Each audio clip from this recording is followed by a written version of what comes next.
Oke, Assalamualaikum warahmatullahi wabarakatuh. Eh, Perkenalkan, nama saya Andri Dinova. Di sini saya akan mempresentasikan mengenai mata kuliah Kimia Analisis Lingkungan dengan NIM 2106015. Di mana pada Kimia Analisis Lingkungan di sini saya mengambil judul efektivitas pengolahan limbah cair industri penyamakan kulit sukar gang Garut dengan absorben karbon aktif dan juga hijau. Di mana perlu kita ketahui, industri kelapa sawit berperan penting dalam perekonomian industri, namun juga menghasilkan limbah cair POME dengan kandungan bahan organik tinggi yang berpotensi mencemari lingkungan. Perlu diketahui, untuk mengatasi dampak tersebut, pengolahan limbah cair perlu dilakukan, salah satunya melalui sistem kolam terbuka berurutan, atau yang nama lainnya yakni open ponding system, yang masih banyak digunakan karena kesederhanaan maupun biaya operasional yang rendah.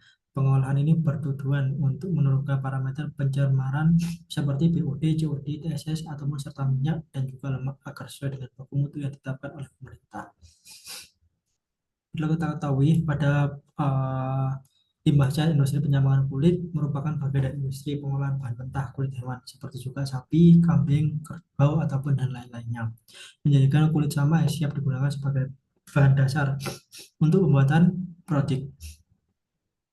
Adapun tahapannya itu pra penyamakan, penyamakan dan juga pasca penyamakan. Di mana pada pra penyamakan yakni pembersihan kulit dari darah dan juga kotoran, lalu diawetkan dengan garam dan asam, lalu di penggunaan kromium sulfat untuk mengawetkan dan juga menstabilkan kolagen dalam kulit, ataupun juga pewarnaan, pengeringan, pelembutan hingga fisikal pada pasca penyamakan.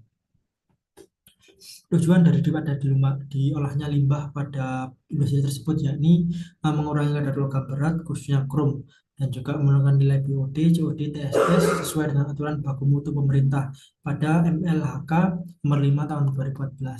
Lalu mengendalikan bau, warna dan juga keruhannya dan juga meminimalkan dampak negatif terhadap lingkungan dan juga kesehatan masyarakat.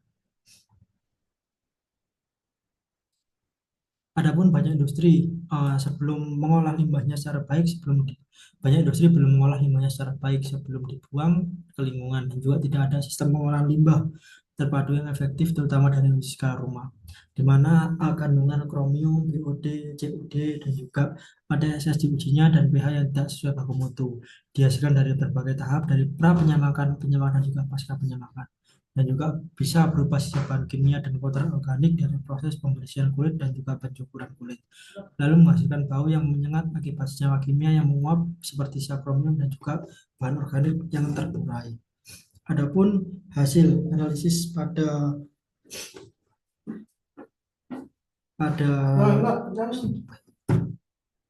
pada presentasi ini yakni ada parameter nilai awal influen, nilai akhir influen, dan juga pengisian pengolahan, baku mutu harga dan juga keterangan.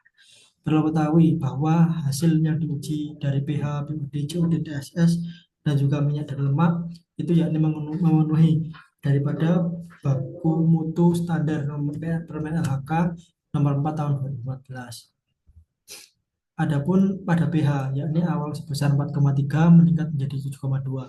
Hal ini menunjukkan bahwa sistem pengolahan berhasil menetralkan keasaman air limbah ke dalam renang netral sesuai buku mutu, yakni antara 6 sampai 9 pH-nya. Dan juga nomor 2 yaitu BOD awal sebesar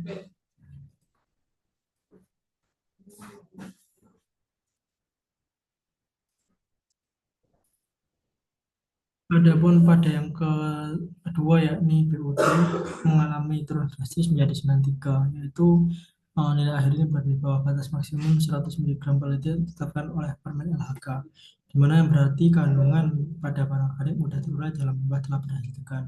Lalu CO2 juga mengalami penurunan signifikan dari 14,437 mg menjadi 267 mg dengan efisiensi 98,5% menunjukkan keberhasilan sistem pengolahan dalam mengurai senyawa organik, dan juga berlaku pada TSS yaitu dari 2,2,2,650 mg dikurangi menjadi 46, dan juga minyak dan lemak awalnya seberat 120 mg menjadi 8 mg, lalu amoniak dari 47 mg menjadi 7 mg menunjukkan bisa mengolahan efektif mengurangi senyawa nitrogen dapat menyebabkan eutrofikasi jika masuk ke badan air. Lalu total N bisa hasil hitungan dari 19 menjadi 12 mg per liter. Ini penting karena nitrogen dalam jumlah ini dapat merangsang pertumbuhan alga secara berlebihan. Lalu total fosfor juga mengalami penurunan. Di mana ada solusi pada produksi, yakni IPAL komunal terintegrasi, keterangannya dibuat oleh pemerintah daerah untuk digunakan bersama untuk seluruh pengrajin. Lalu pelatihan edukasi untuk meningkatkan kesadaran IKM agar tahu cara mengolah limbah sederhana, insentif ataupun subsidi IPAL, pemerintah bisa bantu IPAL alat atau instalasi pengolah kecil. Lalu penguatan pengawasan dan sanksi supaya regulasi Permen AH benar-benar ditegakkan. Lalu rekayasa ulang proses produksi, gunakan teknologi penyamaan yang lebih ramah lingkungan. Lalu kenapa kok industri tersebut masih didirikan? Karena emang kontribusi ekonomi yang besar, lalu tekanan sosial serta politik lokal, kurangnya fasilitas pengolahan limbah, pengawasan lingkungan lemah, dan juga minimnya edukasi dan teknologi ramah lingkungan. Nah, adapun inti permasalahan yaitu tingginya kandungan bahan organik dalam limbah cair, terutama di wilayah yang sulit dioperasionalkan dalam sistem terbuka. Lalu volume air hujan menambah beban kolam dan juga dapat menyebabkan limpasan ke sungai, mikroba mengurai menjadi kurang efektif dan juga ketidaksesuaian kapasitas kolam dengan volume limbah yang dihasilkan sehingga beban organik terlalu tinggi.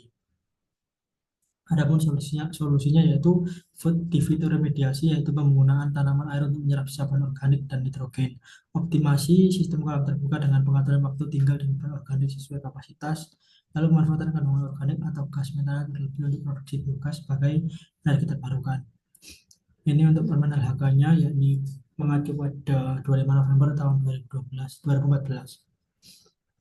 Adapun tujuan ataupun fitur goalnya yaitu penegakan hukum yang perlu ditegakkan, melibatkan masyarakat dan juga pengelolaan limbah yang efektif. Cukup dari saya, terima kasih. Wassalamualaikum warahmatullahi wabarakatuh.